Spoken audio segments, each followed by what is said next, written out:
The Felicity Ann Project is a partnership between the Community Boat Project and the Northwest School of Wood and Boat Building that is restoring the Felicity Ann, which was the first vessel single-handed across the Atlantic by a woman. Well, I saw the Felicity Ann come into the boat school.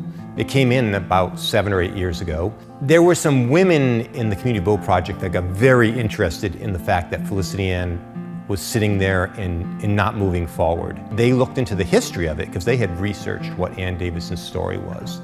And they thought it was a very powerful message, very inspirational story. Ann Davison used to be a freelance pilot. She was one of the only female pilots in England at the time, and she became interested in sailing after she married Frank Davison, who was the owner of an airfield that she worked at. They decided to get this 70-foot fishing ketch, fix it up, and emigrate to Cuba. That boat sank and her husband died. That was actually when she started to love sailing. She's like, I'm gonna sail across the Atlantic. Her sailing instructor found this boat, Felicity Ann. She went and she saw the boat. She loved it first sight.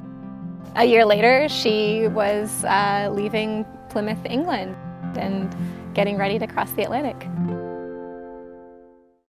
You know, Felicity Ann evokes a lot of inspiration in the community.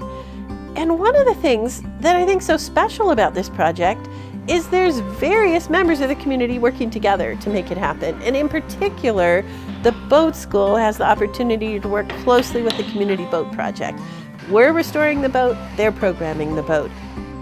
It's not just going into a museum. It does have a lot of historic value, but we're restoring it so that we can actually use it. And once it's done, it's going to be turned over to the Boat Project. And our vision is to use the Felicity Ann as a platform for women's empowerment here in Puget Sound. This project is like one of the coolest things that I've ever been a part of. It's real, it's got substance to it. This boat is the boat that Ann Davison sailed across the Atlantic.